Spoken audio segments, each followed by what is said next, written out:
Obviously, really happy for our guys. I thought defensively we were locked in and back to trending towards who we need to be and who we have been. But the unselfishness, the willingness to share the ball, have that many assists on 18 on 30 baskets. Guys off the bench, smaller lineup there in the second half, even Gilmore and Amos together. I thought we played a pretty complete game other than the run that they made back at us when we just shot selection I think was great at times, but in that middle part of the first half. But like I said, just across the board, I think we see offensively we're a handful, and when we get ourselves locked in like we were today defensively, we become a pretty complete team. So, questions? And we got Mark up front too. Go ahead, Nick, and then pass it to Mark when you're done, please. Greg, you did touch on it a couple times there, but that defensive start, 19-2, and then kind of how it was executed in the counterpunch in the first half, just how did that set the tone and then kind of help extend the lead for good going forward? Yeah, I mean, that's where we need to be, and that's what we've talked about. We had, early in the year, before the season, where do we want to be? And this is, coaches talking. We're trying to be from an elite, from an offensive standpoint, if we can be top 10 in the country, which we are now. Defensively, we felt we needed to climb to be top 25 in order to be really elite. Because if you look across the country of who's in that category, it's a pretty high-powered team. So defensively, we were hovering in the 50s, and we need to continue to grow that and get better defensively. And, every team's a little different. We don't have a specific shot blocker that would help more in the paint, so we got to do it collectively by really being disciplined in gaps and contesting shooters, knowing I thought they did a great job today following the scouting report of where we could gap up and where we had to stay Velcro to and chase shooters. And I thought for the most part, I'll find things I'm sure on film where we had lapses, but the consciousness to shut off driving lines and gaps and rotations, we were better. We were much sharper than what we were Tuesday night. Go ahead, Mark. Greg, these last two games from a three-point shooting standpoint, these back-to-back probably the best of the season. Is this, as far as an execution standpoint, in terms of guys getting shots, is it as good as you guys have played from a three-point opportunity standpoint, or is it just a matter of, shots falling? Well, I think it's a combination of all of the above, Mark. I think, schematically, how we've designed this and as we've made this kind of shift, so to speak, in evolution offensively, that is one area from you look from analytically what we want to take advantage of. And, trade as many of those mid-range twos in for threes or plays at the rim. So it's part system, it's part players. We got really good players that buy into it, love playing in it, understand. I think we're growing in terms of the reads within it. Excuse me. I think in years past maybe we were a little robotic and mechanical in it, and we've become more fluid. So it becomes more organic, and then we throw in some wrinkles here and there to try to keep defenses off balance. But I think it's probably all of those elements that you talked about, Mark. It's an unselfish group that doesn't care who gets the credit, and it's a really talented team that have a lot of weapons that can shoot it. Because pretty much everybody we put on the floor is a legit threat from three. Michael. Bryce Williamson really get going today, and largely over the last couple games, you've been able to keep the lead perimeter guys from going at least for a half. I guess what went into that full game effort, and what have you kind of been seeing over the last couple games and the way that you're able to take away some of those lead guys? Well, I think we've gotten. It starts with on the ball and getting good ball pressure, and then it's as I mentioned before, following the scouting report of that individual or that team or with the lineup that's on the floor that you have to defend. I think our 4s and 5s have gotten better in ball screens in terms of hedging and blitzing and some of that, and we've gotten better at recognizing when we need to switch, when maybe it's not an automatic predetermined call, the organic piece of it that I think evolves and gets better as the season goes on because team players get more accustomed to playing with each other, when to, when not to. So it's a combination of everything, and I think, you know, the thing too is, you know, we want to make sure our strength is in numbers. As I mentioned, we don't have a legit shot blocker, and so we have to build our defense other ways, and it's through the strength in numbers, you know, and making sure we keep the lane. We don't want to give up stuff at our rim and try to keep the ball out of there as much as possible. So it's a combination of, you know, guys on the ball doing a good job. I thought today we were much better away from the ball when the ball screen was taking place. We exploded the ball screen and got them, but we were loaded behind it. We didn't give up things in the middle of the paint behind the ball screen action, which, as you heard me the other day, I thought at UCLA we were too spread out behind it, and today we were better. Up here, Right in Greg. front, Coach. Today was another really strong game from both John Tonje and John Blackwell. Curious, I'm curious about the value of having two guys who can, you know, who can score like most teams' top option, and how that makes things easier for you guys offensively. Yeah, I think it's you know, a byproduct of having a team that can really score. You can't zero in on one or two guys, because then Steve will get something going, Noah will get stuff going, obviously Klez, and then we bring some pop off the bench too, different with Gilmore and McGee, and just they're opportunistic. And I think we don't come into it with a predetermined mindset that player A, B, or C has to get so many shots. It happens. You take what the defense gives you, and you try to put players in position of their strength. And both Johns have done a good job of, you know, I thought Blackwell was a little loose with the ball in the first half. We talked about that, just tightening things up and knowing with how they play and how they sit a guy at the rim and rotate and trap and those things that, you know, first side, second side attacks weren't going to be there. We had to really distort the defense first, then you would have opportunities.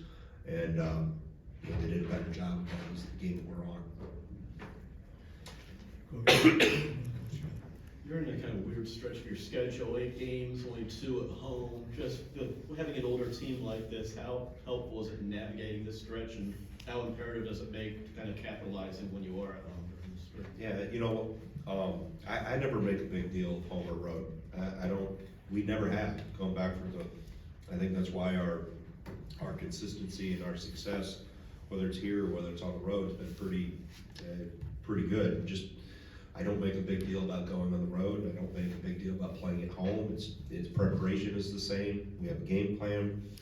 If you zero in on what you're supposed to be doing, what happens outside the lines doesn't matter, right?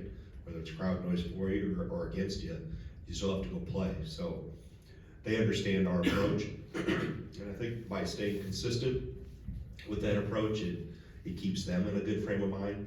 So whether we went to the West Coast and played 2, could come back, and now we go eat. We're flying around on a private chartered plane. We'll have some nice box meals for us, I'm sure, Tuesday afternoon when we fly to Maryland, stay in a good hotel. We're flying around playing basketball. This isn't, right? This isn't, there's much more difficult things in life that you could be doing than changing time zones playing basketball. So I don't make a big deal out of it because I don't think it's a big deal. Go play. Where do they want us to play next? All right, we'll be there. Jim. Has John Tonje had to counter some of the things he's seen, and if you throw any things at him, and has he done a pretty good job of adjusting?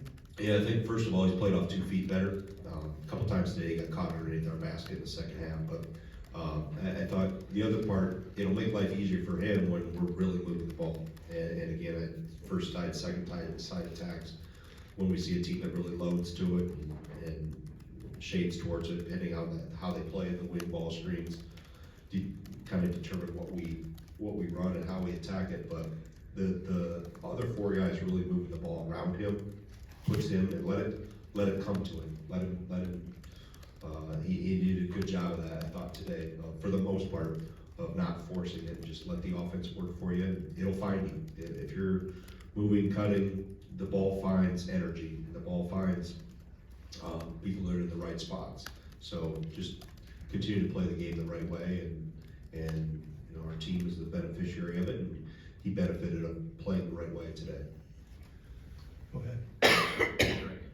seemed like Max sat for a little bit longer than usual in the first half. When is that decision, and what, if anything, did you see differently from him in the second half? Well, he tweaked his ankle, and he doesn't know how. He said it claims Casper the Ghost got him, because he said, I didn't step on anybody, nobody was near me, I just made a pass, kinda. So I just sat him and let him loosen up, and he got retaped at halftime, and then said he was good. So that's, if I could get to halftime and let him get retaped, we were okay. We got Mark and then Michael for the final question. As far as your bigs go, it seemed like they made a lot of, I mean, it shows in the assist total, but even if you're not looking at the assists, it seemed like your bigs made a lot of nice passes and plays. I guess I'm just wondering if you can kind of tell us what you saw from your bigs in that aspect of the game. Yeah, I think, the one thing our sport doesn't have is give the hockey assist, right? So you're only gonna get the assist if you make the direct pass to the scorer, but given how they play, defensively, come and trap the post and really load, on the rim, the ability we want to play through Steve, throw it in and Gilmore, and then make decisions out of there, and then we play 4-on-3, 3-on-2, whatever it is behind that, and, there was a couple, Steve threw a couple zingers, and we just tried to hit a home run instead of making the simple pass directly to the top, or a couple times we didn't have pressure on the rim with the cutter coming from the backside, so we intentionally wanted to throw it in and, draw help. The post, I've always said, is a good playmaking position. You don't always have to shoot it, but it really pulls the fire alarm of the defense when you throw it that close to the basket, and you got a 7-footer that makes good decisions, and can see over people, doesn't get rattled with it, and we need to do a better job in behind him, and we talked about that at halftime of just taking the easy escape route, and then I talk about the hockey assist, just the one more, it's the out and then over, and then we attacked again, or out and over, and we shot threes, so, again, the unselfishness of this group, shows in those type of situations.